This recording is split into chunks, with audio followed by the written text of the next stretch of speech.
Bismillahirrahmanirrahim. Assalamualaikum warahmatullahi wabarakatuh. Baik ya, jadi kita mulakan program 30 minit bersama dengan saya pada petang ini dengan tajuk yang kedua. Ya, okey.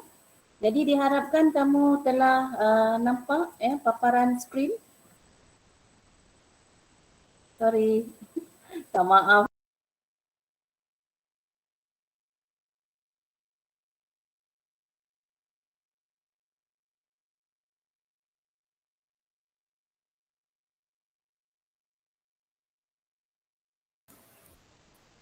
Okey, lupa nak pasang. Okey, jadi kalau tak nanti tak dengar suara kamu. Baik ya, jadi harapnya dapat tengok paparan skrin yang telah saya share ya pada petang ini. Tajuk yang kita nak bincangkan pada hari ini ialah Bandar Metropolis. Ya, Bandar Metropolis. Ya, tarikh pun saya tak tukar tu. Okey, tajuk kita pada petang ini berkaitan dengan Bandar Metropolis. Baik, tajuk bandar ni jarang ditanya, ya, jarang ditanya. Dan kalau tengok pada analisis ya, tajuk yang pernah keluar ialah berkaitan dengan tajuk bandaraya global, ya, bandaraya global. Tajuk bandar metropolis ataupun bandar-bandar yang lain setakat ini saya tengok tidak pernah lagi ditanya. Jadi hari ini saya rasa saya panggil untuk kita kongsikan tajuk ya berkaitan dengan topik bandar. Okey, jadi hari ini saya pilih dua sebenarnya. Mula-mula kita tengok apa yang dikatakan bandar metropolis itu sendiri. Jadi bila kita dah faham apa yang dikatakan bandar metropolis itu, kita akan ambil satu lagi jenis bandar iaitu bandar primat. Ya, mempunyai ciri yang hampir sama, ya, mempunyai ciri yang hampir sama, cuma definisi sahaja yang berbeza. Okey, jadi kita boleh mulakan perbincangan ya topik kita pada petang ini. Ya.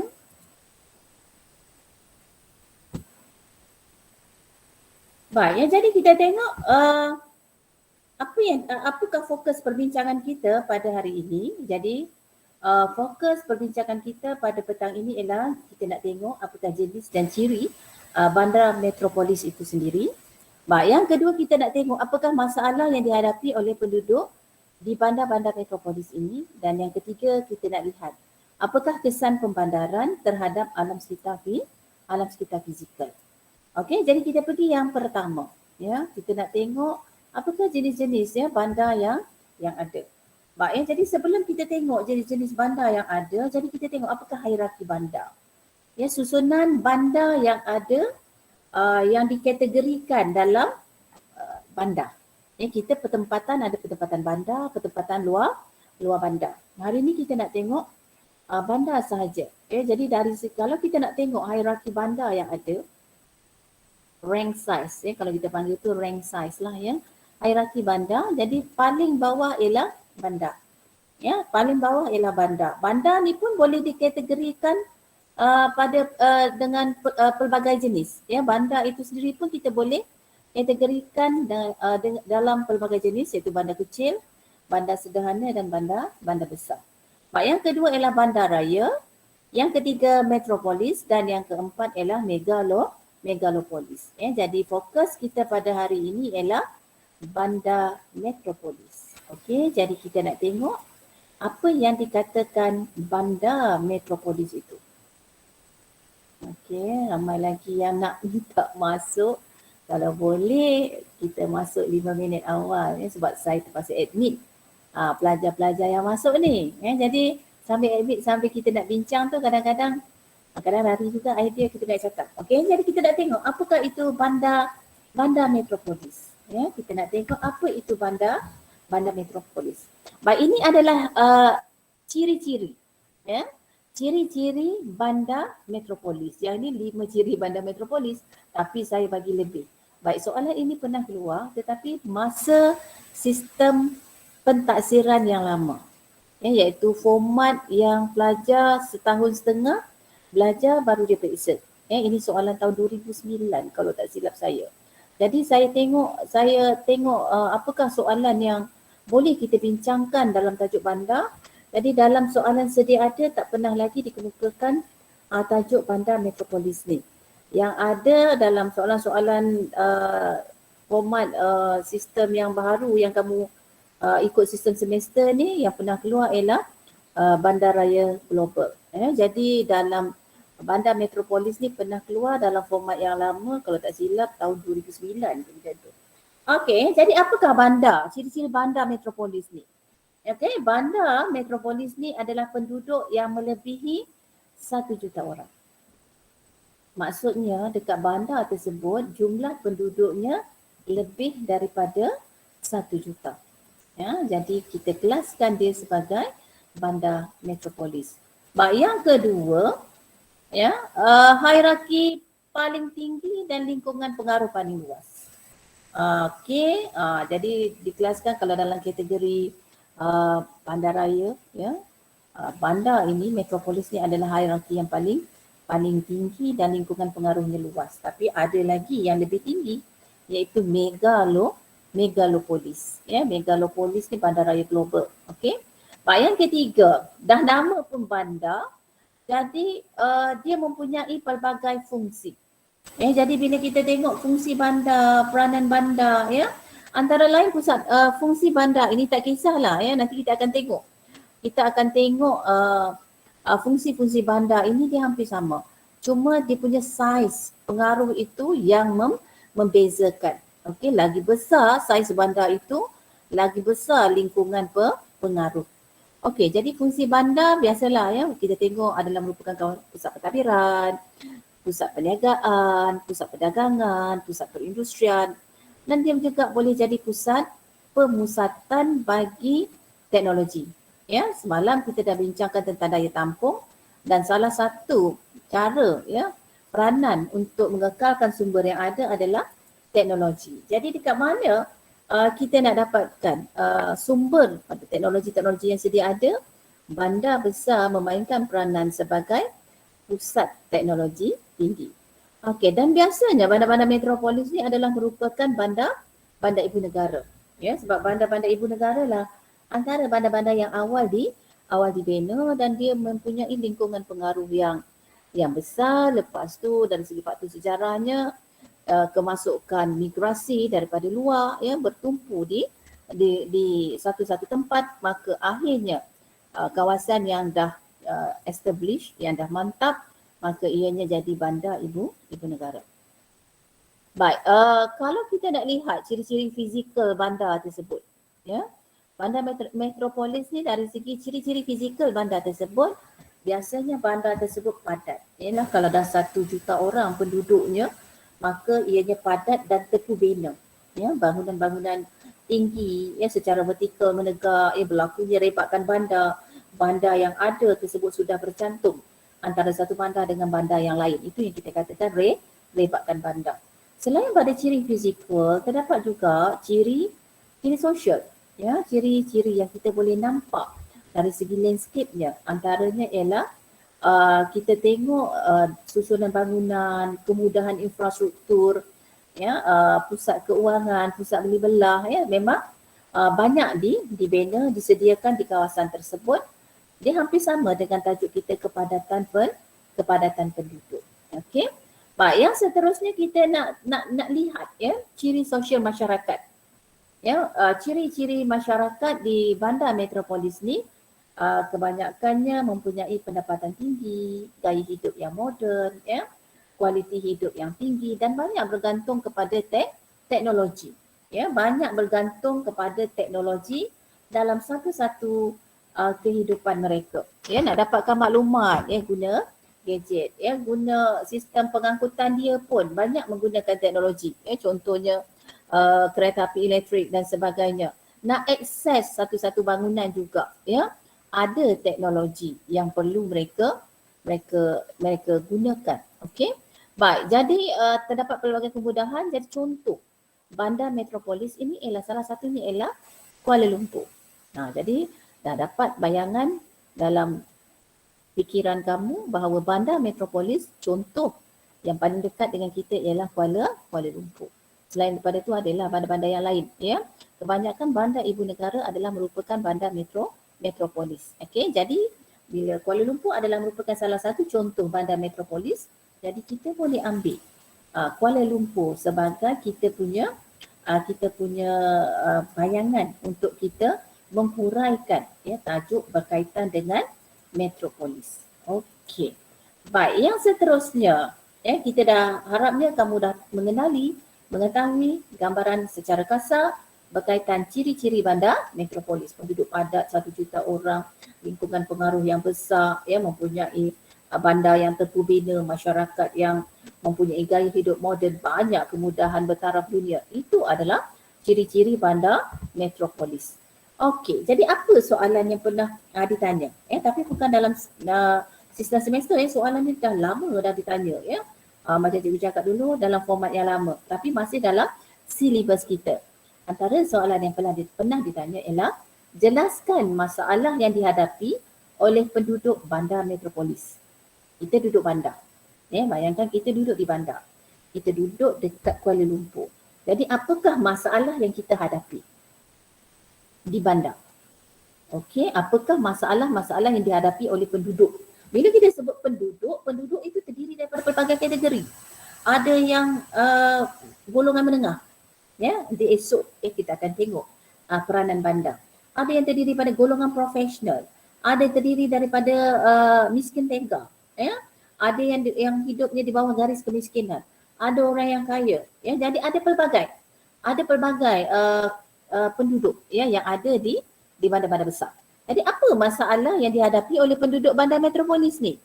Baik, tadi kita dah tahu 1 juta orang penduduk yang padat, rumah bangunannya terpubina, nilai tanah yang tinggi. Jadi apa masalah yang dihadapi oleh penduduk? Ini ialah masalah yang dihadapi oleh penduduk. Masalah yang pertama ialah masalah perumahan. Pernah keluar soalan dalam kita punya geografi, isu perumahan di bandar. Samalah tu. Okey. Baik, jadi apakah masalah yang dihadapi? Yang pertama ialah masalah perumahan. Baik, kenapa penduduk-penduduk bandar menghadapi masalah perumahan? Menghadapi masalah untuk memiliki tanah dan sebagainya. Yang pertama ialah disebabkan oleh kekurangan rumah-rumah kos rendah dan kos sederhana yang dibina di bandar. Jadi kita tahu bandar nilai tanah adalah tinggi. Jadi rumah-rumah kos rendah, kos sederhana tidak banyak ditawarkan di bandar. Jadi banyak rumah-rumah bernilai tinggi. Bernilai tinggi. Kalau kita duduk di kawasan luar bandar, 200,000 kita dah boleh dapat rumah. Tapi kalau di bandar dengan nilai rumah yang sama 200,000, di bandar hampir 500,000 harga rumah. Okey, jadi masalah perumahan wujud. Jadi menyebabkan berlakunya rumah setinggan. Wujudnya rumah setinggan. Apa itu rumah setinggan? Rumah setinggan ini ialah rumah yang dibina di atas tanah yang bukan milik mereka. Sebab dah tak ada rumah, tak ada tanah untuk bina rumah. Nak beli rumah tak mampu, nak sewa rumah pun mahal, maka mereka duduk di rumah-rumah setinggan. Mereka bina rumah di kawasan-kawasan ataupun di tanah bukan milik mereka. Ataupun kalau tak mampu juga nak memiliki, duduk dekat rumah setinggan, ada yang jadi gelandangan. Apa itu gelandangan? Mereka yang tak ada rumah, tidur dekat bawah-bawah jambatan, tidur dekat kaki-kaki lima, depan-depan rumah kedai dan sebagainya. Jadi itu masalah yang pertama yang dihadapi oleh penduduk bandar. Masalah perumahan. Yang kedua, masalah yang dihadapi ialah masalah pekerjaan. Masalah pekerjaan. Masalah untuk mendapatkan peluang pekerjaan. Jadi apabila ini berlaku menyebabkan berlakunya masalah pengangguran di kalangan penduduk bandar. Okey, pengangguran, tak ada pekerjaan, maka akan wujudnya golongan miskin tegak. Tidak memiliki pendapatan yang tetap, tak ada pekerjaan. Selain daripada itu, selain daripada peluang pekerjaan yang terhad disebabkan mungkin mereka tidak memiliki kemahiran, tidak berpendidikan ya, dan sebagainya, mereka tidak dapat merebut peluang-peluang pekerjaan yang ada. Dan kalaupun ada peluang pekerjaan atau wujudnya persaingan pekerjaan dengan warga-warga asing ya, di bandar. Okey, jadi itu masalah yang kedua yang dihadapi oleh penduduk-penduduk di bandar-bandar besar. Baik, yang ketiga, masalah yang ketiga ialah kos hidup. Ya, kos hidup di bandar yang tinggi ya. Bergerak saja memerlukan keuangan ya. Peningkatan harga barangan keperluan. Ya, harga semakin lama semakin meningkat, menyebabkan kos hidup juga akan jadi tinggi dengan jumlah pendapatan yang tidak begitu besar. Baik, yang kedua ya, kalau nak bergerak kita tengok kos pengangkutan meningkat disebabkan kenaikan harga minyak, ya, tol dan sebagainya. Dan yang ketiga, kita dapati juga kos perkhidmatan yang ditawarkan juga tinggi. Ya, contohnya dari aspek kesihatan, nak mendapatkan kemudahan pendidikan, ya, utiliti, ya, anak nak letak kat mana, ya, pengasuh, nursery. Semua itu kosnya adalah tinggi. Ya, jadi kos hidup di bandar tinggi. Baik, masalah yang ketiga. Dah tak ada kerja, tak ada rumah, ya, persaingan pekerjaan, pengangguran, ya, kos hidup tinggi, maka akan wujudnya masalah sosial. Di bandar-bandar akan wujudnya masalah sosial. Ya, masalah sosial ni macam-macam lah. Dan salah satunya wujudnya peningkatan kadar jenayah disebabkan tekanan hidup yang tinggi. Ya, tak ada duit. Ya, jadi macam mana nak meneruskan kehidupan? Jadi ada yang mengambil jalan singkat, terlibat dengan kejadian jenayah. Ataupun ya, wujudnya penduduk-penduduk, terutamanya golongan-golongan muda, ya, terpengaruh dengan budaya luar yang agak liar. Dan ini akan menyebabkan nilai-nilai murni dalam kalangan penduduk akan merosot. Ya. Baik, yang ketiga, ya, dah disebabkan oleh tekanan dan sebagainya akan menyebabkan penyakit mental meningkat. Ya, selain daripada berlakunya penularan wabak penyakit disebabkan persekitaran tempat tinggal yang tidak selesa. Okey. Masalah yang seterusnya adalah masalah persekitaran fizikal, ya, dah sesak, penduduk ramai, jumlah pengangkutan bertambah, maka wujudnya masalah persekitaran fizikal ataupun pencemaran yang berlaku. Ya, jadi kamu boleh bagi sekali lah bila kita tengok masalah yang dihadapi oleh penduduk. Jadi masalah persekitaran fizikal tu berlaku, contohnya pencemaran udara tu. Ya, wujudnya pulau haba disebabkan bangunan yang tinggi dan rapat, wujud pulau haba, maka menyebabkan penduduk di kawasan bandar hidup tidak selesa, ataupun wujudnya masalah banjir kilat, menyebabkan keselamatan penduduk terancam, ya. Sebagaimana yang berlaku baru-baru ini, ya, banjir yang berlaku di Selangor, ya, tempat yang tak biasa banjir pun banjir, dan ini boleh mengancam keselamatan penduduk dan juga kehilangan harta benda. Okey. Baik, yang seterusnya, masalah yang dihadapi oleh penduduk ialah masalah kesesakan. Masalah kesesakan. Peningkatan jumlah kenderaan menyebabkan traffic jam berlaku di sana sini, menyebabkan perjalanan mereka ke satu-satu destinasi itu jadi lambat, terutamanya pada waktu puncak, waktu orang keluar bekerja, waktu orang balik daripada tempat kerja. Ya, peningkatan jumlah kenderaan menyebabkan mereka lambat sampai ke satu-satu destinasi, menyebabkan mereka terpaksa keluar awal. Ya, kalau kita tengok masa pandemik, mereka boleh pergi kerja 10 minit dah sampai tempat kerja. Tapi kalau waktu yang biasa 1 jam baru boleh sampai. Untuk kita membayangkan bahawa peningkatan jumlah kenderaan menyebabkan berlakunya masalah kesesakan yang serius. Dan risiko kemalangan jalan raya juga turut meningkat. Okey, itu adalah masalah-masalah yang dihadapi oleh penduduk di bandar. Jadi kesan daripada pembandaran, kesan daripada pertambahan satu-satu kawasan itu, rebakannya semakin meluas, fungsi bandar semakin meningkat, maka kesan pembandaran ini boleh memberi impak kepada alam sekitar fizikal. Jadi dulu cikgu dah terangkan, dah ingatkan banyak kali dalam geografi bahagian B Bila soalan macam ini, kita terus direct alam sekitar fizikal. Dalam huraian mesti kita kaitkan dengan pembandaran yang menyebabkan alam sekitar fizikal terjejas. Hari itu pun dah dalam teknik menjawab pun kita dah sebut. Bila sebut alam sekitar fizikal, harap-harapnya pelajar dah hafal lah. Bila sebut je alam sekitar fizikal, pencemaran, hakisan, peningkatan suhu, kemusnahan flora dan fauna, kemusnahan habitat. Jadi itu antara isi-isi yang biasa, isi-isi yang paling selamat kita gunakan untuk kita menerangkan kesan satu-satu aktiviti terhadap alam sekitar fizikal. Okey, jadi kita tengok kesan yang pertama, pencemaran udara, air ataupun pencemaran sampah saraf. Jadi pencemaran ni kamu pilih sekali sahaja. Ambillah yang mana-mana yang kamu lebih mudah untuk kamu huraikan. Dan yang saya nampak yang paling mudah nak huraikan kalau di kawasan bandar ialah pencemaran udara. Okey? Baik, pencemaran udara. Jadi bagaimana pencemaran udara ini boleh berlaku? Disebabkan oleh pembandaran yang besar. Okey, pertambahan jumlah kenderaan di satu-satu kawasan menyebabkan pelepasan asap kenderaan ataupun asap kilang yang membebaskan gas-gas pencemar dan partikel-partikel terampai terbebas di lapisan atmosfera.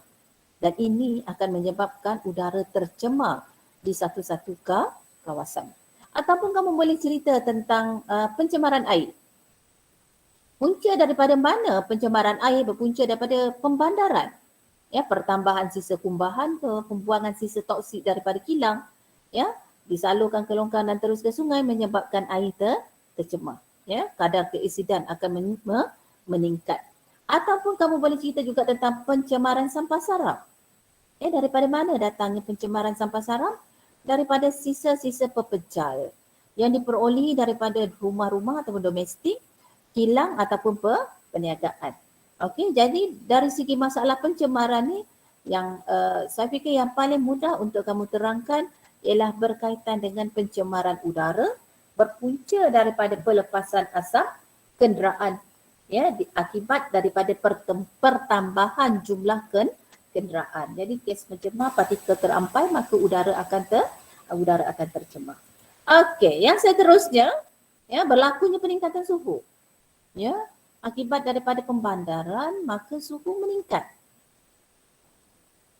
Kenapa suhu meningkat?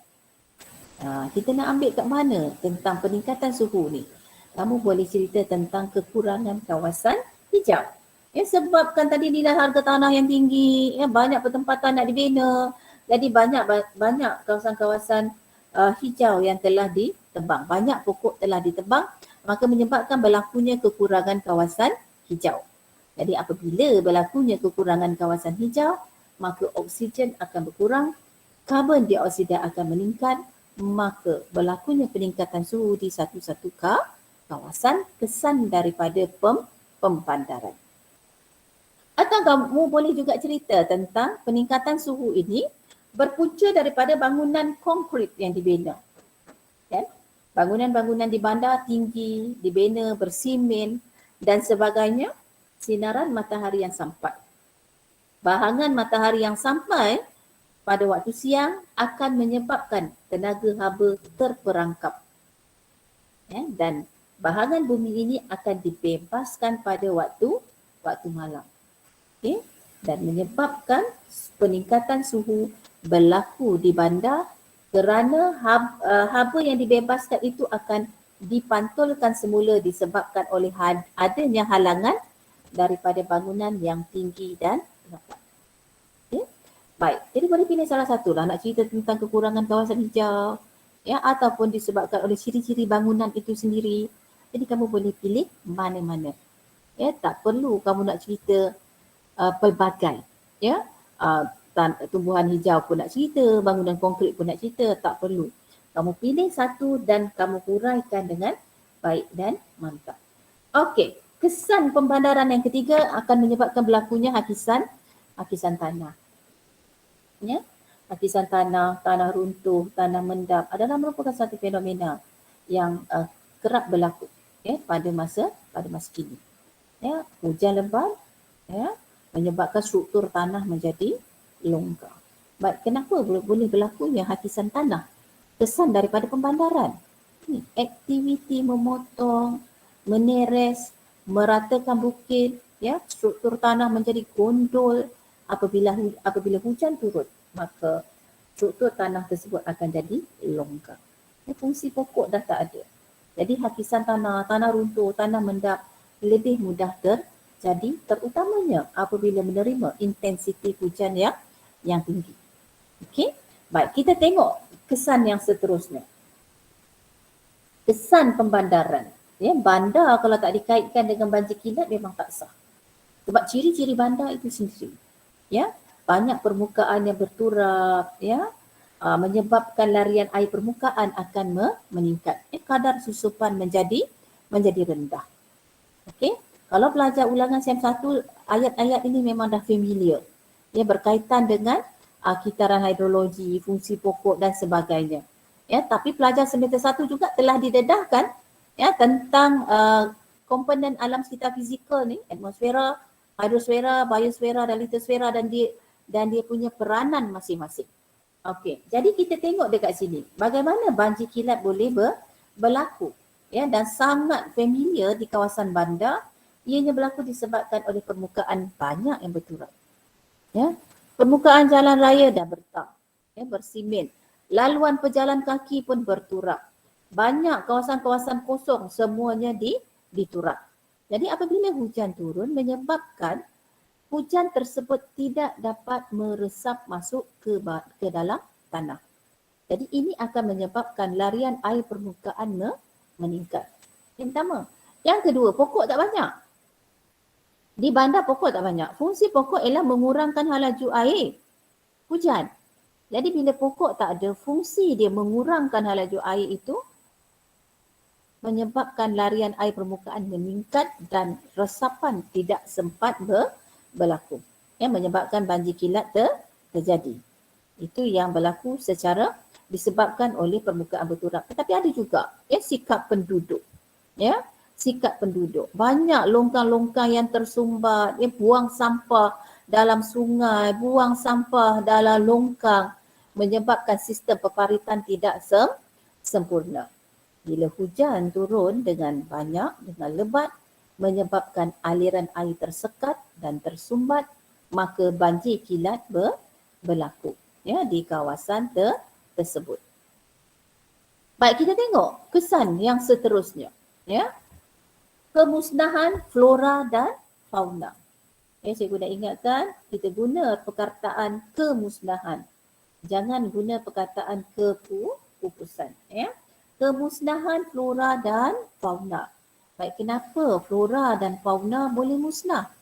Sebab apabila pembandaran satu-satu kawasan, satu-satu kawasan menjadi bandar, pembandaran ni urbanisasi, maka banyak rumah yang dibina. Banyak rumah yang dibina, jadi banyak kawasan-kawasan tanah lembap yang telah musnah. Ekosistem paya ditebus guna. Kawasan tasik ditebus guna.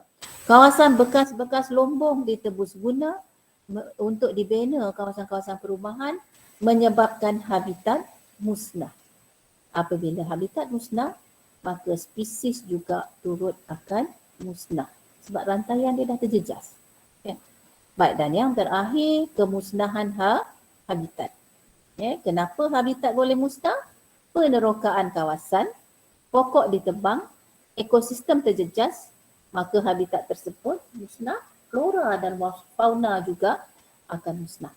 Okey, jadi itu beberapa kesan pembandaran terhadap alam sekitar fizikal. Jadi kamu nampak kat sini kan? Yang kita bagi kesan alam sekitar fizikal, tetapi dalam huraian tersebut kamu mesti bagi kesan-kesan pembandaran tersebut. Permukaan berturap, tanah lembap musnah, penerokaan kawasan, peningkatan jumlah kenderaan, itu adalah kesan daripada pembandaran di satu-satu kawasan. Jadi bila kamu dapat kaitkan kesan alam sekitar fizikal yang berlaku dengan kamu kaitkan pembandaran di satu-satu kawasan, maka huraian kamu akan menjadi mantap. Jadi bila huraian mantap, jadi kamu tak akan terlepas untuk mendapat markah yang penuh. Satu isi, satu huraian, dua markah. Jadi kalau kamu jawab huraian tersebut tidak mantap, tidak nampak, tidak jelas, automatik. Kesan alam sekitar fizikal tersebut, isi utama kamu hanya dapat markah untuk isi. Okey, jadi kamu hanya boleh dapat 5. Dari sepatutnya kalau kamu jawab dengan baik, kamu akan dapat 10/10. Rasa soalan macam ni ramai pelajar boleh dapat jawab dengan baik. Jadi saya harapkan pelajar yang ada dekat depan saya, bila soalan bentuk-bentuk macam ni, jangan lepaskan peluang untuk jawab sehabis baik. Okey, iaitu bandar metropolis. Ada satu lagi bandar iaitu bandar primat. Saya faham bandar metropolis tadi kebanyakannya ialah bandar ibu negara. Dia penduduk lebih pada 1 juta, kualiti hidup dan sebagainya. Tapi bagaimana pula yang nak dikatakan sebagai bandar primat? Apa itu primat? Bandar primat ini daripada perkataan prima. Prima, bandar utama. Jadi kita tengok dulu dia punya konsep, dia punya definisi, apa maksud. Sebab dia beza sikit dengan bandar metropolis. Tapi yang lain-lain tu nanti akan jadi sama. Kesan pembandaran ke, kesan kepada persekitaran manusia ke, sama. Kesan pembandaran sama. Cuma dari segi definisinya itu agak berbeza. Jadi saya harap kamu dapat bezakan antara metropolis dengan bandar primat. Okey, bandar primat, bandar yang paling besar, bandar yang terbesar dalam sesebuah negara. Sama juga dengan metropolis tadi. Metropolis tadi juga adalah merupakan bandar yang paling besar, paling ramai penduduk, mempunyai fungsi, pelbagai fungsi, Jadi bandar primat ini juga adalah merupakan bandar yang terbesar. Jadi penting dari segi fungsi dia, sebagai peneraju, pusat pentadbiran, dari segi politik, dari segi media, ekonomi, kebudayaan, pendidikan dan sebagainya. Maksudnya hampir sama dengan yang tadi. Okey. Yang kedua, ini yang membezakan bandar primat dengan metropolis tadi. Bandar primat ni penduduk dia, sebab dia bandar utama tadi kan, bandar yang paling besar, penduduknya melebihi 5 kali ganda berbanding dengan bandar yang kedua terbesar bagi negara tersebut. Okey, faham? Bandar primat ni ialah bandar yang paling besar. Kenapa kita nak kelaskan dia sebagai primat? Saiz penduduk dia 5 kali ganda berbanding dengan bandar yang kedua, yang besar. Okey, bandar yang kedua besar tu, bandar primat ini 5 kali ganda penduduk dia berbanding dengan bandar yang kedua besar bagi sesebuah negara. Okey. Bandar primat hanya wujud, dekat mana ni istilah yang kita tengok konsep yang diberikan oleh Jefferson tahun 39. Dia kata bandar primat hanya wujud apabila terdapat sebuah bandar utama yang jadi tumpuan penduduk. Bila ada bandar utama yang jadi tumpuan penduduk, maka bandar primat ini akan wujud. Saiznya akan jadi berganda-ganda besar berbanding pada bandar yang kedua. Okey. Baik. Ini soalan yang pernah wujud dalam STPM yang lama. STPM baru tak keluar lagi. Tunggu juga soalan ni keluar tapi tak keluar. Jadi kita ambil lah soalan yang format yang lama tapi silibus yang sama, kan? Okey, huraikan faktor yang mempengaruhi pembentukan bandaraya primat. Apa faktor? Tadi sebab kita kata Jefferson, bandar primat ni hanya wujud apabila ada satu bandar yang besar yang jadi tumpuan penduduk. Jadi kenapa bandar tersebut jadi tumpuan penduduk? Jadi kita nak tengok apa faktor yang menyebabkan terbentuknya bandar primat ni. Yang pertama disebabkan oleh faktor demografi. Apa itu faktor demografi? Kita kan dah belajar dalam pertumbuhan penduduk. Demografi merujuk kepada kadar kelahiran, kadar kematian dan juga migrasi. Okey, dari segi faktor demografi. Jadi bandar primat itu boleh wujud disebabkan kadar kelahiran semula jadi tinggi. Dan kemasukan penduduk dari luar juga tinggi. Dan jadi bandar utama, banyak peluang pekerjaan, banyak kemudahan sosial disediakan, maka menyebabkan berlakunya migrasi masuk. Okey, jadi faktor yang pertama disebabkan oleh faktor demografi. Kadar kelahiran tinggi, migrasi masuk juga tinggi. Maka kawasan tersebut berpotensi untuk menjadi bandaraya primat. Yang kedua, ya, bila sebut faktor ni dasar governance ni memang tak boleh lari kan. Okey, dasar governance. Apa yang kerajaan buat? Menyebabkan satu-satu kawasan itu jadi tumpuan. Dia akan jadi kawasan penempatan pelbagai aktiviti ekonomi. Pelbagai aktiviti ekonomi yang bukan pertanian lah biasanya. Okey, selain daripada itu, ya, masuknya pelaburan-pelaburan asing, ya, ke satu-satu kawasan tersebut. Ya, disebabkan oleh globalisasi ekonomi kan. Globalisasi ekonomi ni dia merujuk kepada dasar, ya, ekonomi terbuka. Siapa-siapa boleh bawa masuk, bawa keluar pelaburan. Okey, jadi dasar governance di satu-satu kawasan menyebabkan, ya, penempatan pelbagai aktiviti ekonomi disebabkan kemasukan pelabur-pelabur asing untuk melabur di satu-satu kawasan, maka pembentukan bandaraya primat ini akan terjadi. Baik, faktor yang ketiga disebabkan oleh faktor sejarah. Ya, bandar yang paling lama, paling tua, ya, dan sebagainya. Bila dari segi faktor sejarah banyak, ya, bila bandar itu yang mula-mula, jadi akan banyak kemudahan-kemudahan yang disediakan, banyak fungsi bandar wujud di kawasan tersebut menyebabkan jadi tarikan kepada orang luar untuk masuk. Seterusnya, fungsi bandar itu sendiri menyebabkan terbentuknya bandaraya primat. Ya, pelbagai aktiviti sosioekonomi, wujudnya migrasi, adanya kemudahan sosial di kawasan tersebut. Harap kamu boleh faham faktor-faktor yang menyebabkan terbentuknya bandaraya primat di satu-satu kawasan. Baik, yang seterusnya berlakunya pemusatan ekonomi, ya, pelbagai kemudahan disediakan, ya, dan aktiviti industri juga berpusat di kawasan tersebut. Ya, dia berpusat. Kenapa dia berpusat? Sebab ada banyak kemudahan. Satu-satu aktiviti ekonomi itu dia boleh jadi berpusat di satu-satu kawasan sebab banyak kemudahan disediakan. Sama ada sediakan tapak, ya, perindustrian, jaringan jalan raya, dekat dengan pelaburan, yang menyebabkan pelbagai kemudahan ada dekat kawasan tersebut, maka berlakunya pemusatan ekonomi dan menjadi tarikan. Ya, bila kita sebut ada banyak ekonomi, maka dia akan jadi tarikan kepada penduduk untuk datang bekerja ataupun mendapatkan kemudahan-kemudahan yang disediakan. Baik, yang seterusnya dari segi saiz negara. Ya, kebanyakan bandar-bandar primat ni terdapat di negara yang mempunyai saiz yang kecil. Ya, saiz yang kecil. Sebab itu bila saiz negara itu kecil, jadi bandar yang utama itu akan menyebabkan jumlah penduduknya adalah ramai.